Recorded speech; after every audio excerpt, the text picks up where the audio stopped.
और bell icon को भी क्लिक करें ताकि हमारे आने वाले वीडियोस को आप सबसे पहले देख सकें। दोस्तों, भगवान कृष्ण ने महाभारत काल में ही कलयुग का विस्तार पूर्वक वर्णन कर दिया था।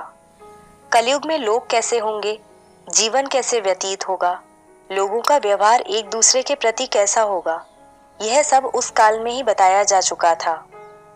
यहाँ हम प्रस्तुत करेंगे भगवान कृष्ण द्वारा कलयुग के बारे में बताई गई 5 कड़वी बातें, जो आज 100% सच हो रही हैं।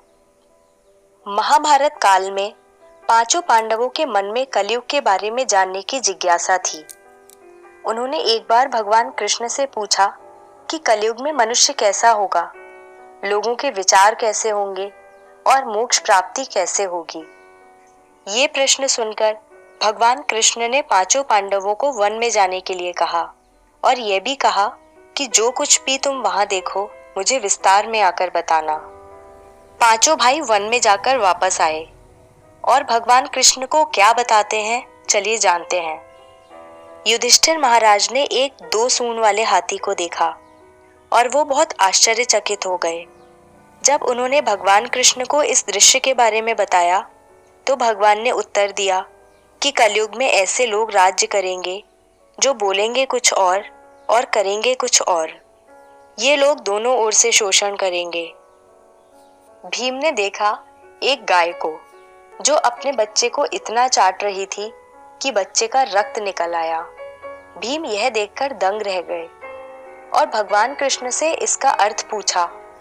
कृष्ण ने बताया कि कलयुग का मनुष्य अपने बच्चों से इतना आसक्त होगा कि ऐसी ममता के कारण बच्चों का विकास ही रुक जाएगा। यदि किसी का पुत्र साधु बना तो सब उसके दर्शन करेंगे, परंतु यदि स्वयं का पुत्र साधु बना तो दुखी हो जाएंगे, रोएंगे कि मेरा पुत्र किस राह पर जा रहा है, इसका क्या होगा। कलयुग में लोग बच्चों को मोह माया और परिवार में ही बांध कर रखेंगे और उसका जीवन वहीं नष्ट हो जाएगा। फिर भगवान ने वास्तविकता बताते हुए कहा कि तुम्हारे पुत्र तुम्हारे नहीं बल्कि उनकी पत्नियों की अमानत है, पुत्रियां उनके पतियों की अमानत हैं, यह शरीर मृत्यु की अमानत है और आत्मा परमात्मा की अमानत है। अर्जुन ने देखा एक पक्षी जिसके पंख पर वेद की ऋचाई लिखी हुई थी, परंतु वो एक मनुष्य का मांस खा रहा था। यह देखकर अर्जुन हैरान हो गए। इस पर भगवान ने बताया कि कलयुग में ऐसे लोग होंगे जिन्हें विद्वान कहा जाएगा, किंतु उनकी मंशा यही होगी कि किसकी जल्दी मृत्यु हो और उसकी संपत्ति को अपना लिया जाए। व्यक्ति का औधा चाहे कितना भी बड़ा होगा, परंतु उसकी दृष्टि दूसरों की संपत्ति पर ही रहेगी। ऐसे लोग बहुत होंगे जो दूसरे के धन को छीनने को आतुर होंगे। वास्तविक संत तो कोई कोई ही होगा।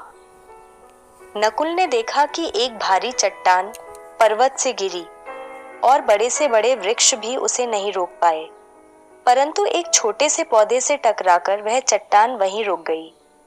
इसका अर्थ बताते हुए कृष्ण ने कहा कि कलयुग में मनुष्य की बुद्धि क्षीण होगी, उसका जीवन पतन होगा और इस पतन को धन या सत्ता के वृक्ष रोकने में सक्षम नहीं होंगे, किंतु हरिनाम रूपी एक छोटे से पौधे से मनुष्य का जीवन पतित होने से रुक जाएगा। हरि कीर्तन से मनुष्य की बुद्धि प्रबल होगी। सहदेव ने वन में अनेकों कुएं देखे, जिनमें से केवल बीच का कुआं खाली था, जो कि सबसे गहरा था। कृष्ण ने इसका अर्थ बताया कि कलयुग में धनी व्यक्ति अपने शौक के लिए पुत्री विवाह में, उत्सवों में, बहुतायत में धन खर्च करेंगे, परंतु यदि किसी भूखे को देखेंगे तो उसकी सहायता करने में किसी को कोई रुचि नहीं होगी। इंद्रियों की संतुष्टि, मदिरापान, मांस भक्षण और व्यसन में धन खर्च किया जाएगा। जो लोग ऐसी आदतों से दूर होंगे उन पर कलयुग का नहीं बल्कि परमात्मा का प्रभाव होगा। तो दोस्तों, ये है कलयुग के 5 कड़वे सत्य जो भगवान कृष्ण द्वारा बताए गए थे और आज सच भी हो रहे हैं। हम अपने आगे के वीडियोस में भी चर्चा करते रहेंगे भगवद गीता, रामायण तथा महाभारत के अन्य तथ्यों की। आपको हमारा आज का एपिसोड कैसा लगा, हमें कमेंट करके बताइए। वीडियो को शेयर भी करें और हमारे चैनल को सब्सक्राइब ज़रूर करें ताकि आने वाले वीडियोस को भी आप एंजॉय कर सकें। हरे कृष्णा।